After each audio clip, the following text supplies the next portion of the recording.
Hi, I'm Cedric of artthings.com. We have today the Samsung H8000 LED TV. This is the top of the line of this year 1080p LED TVs from Samsung. The stand is 34 inches wide, which is very wide. We even had to extend a table to support it. The main difference compared to cheaper TVs is the slightly curved screen. I'm still a bit undecided whether it's a good thing or not. On one hand, if you sit directly in front of it, it does increase slightly the perceived size. On the other hand, at an angle, it is worse than flat TVs. One thing's for sure though, this is a novelty and definitely not a must. If you want to increase the perceived size, just buy a bigger TV. As for the inputs, they are all located at the same place behind the screen.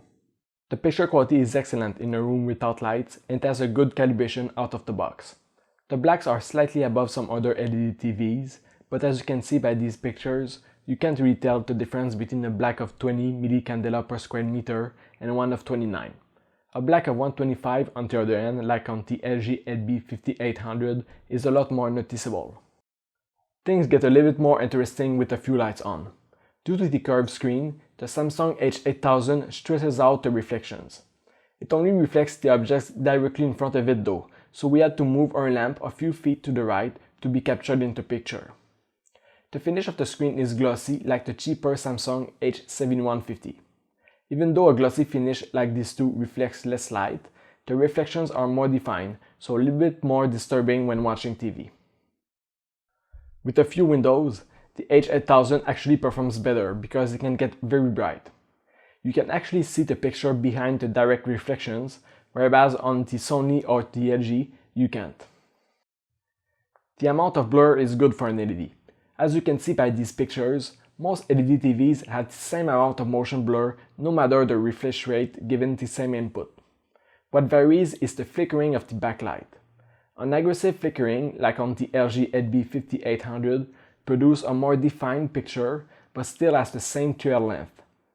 The Samsung H8000 has an input lag of 46, which is average good. Pretty much all Samsung TVs have the same input lag. Even on fast games, you can't really notice this input lag, but if you plan on using this TV exclusively for gaming, the Sony W800B has an even lower input lag. As expected for a Samsung LED, the picture becomes whitish at about 20 degrees.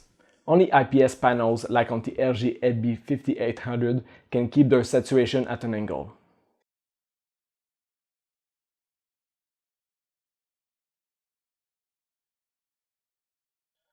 Like on most edge-lit LED TVs, the black uniformity is not perfect. Our unit had a few white spots on the left side of the screen. This varies a lot per unit though, so you might get a better one. The uniformity of the gray colors is surprisingly good. The left and right edges appears a little bit wider due to the curved screen, but beside this, it is pretty uniform. The Samsung H8000 also has a very good Smart TV interface with tons of apps and features.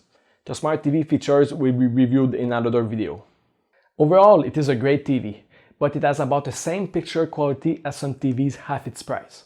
Unless you really want a curved screen to impress your friends or don't mind its higher price, go for a lower model like the Samsung H6350, or if you are a gamer, the Sony W800B.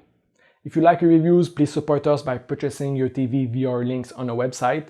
This helps us testing even more TVs. The link to our full review is in the description of this video, where you can find our complete test suite, compare this TV to others, and even see the price history of popular stores.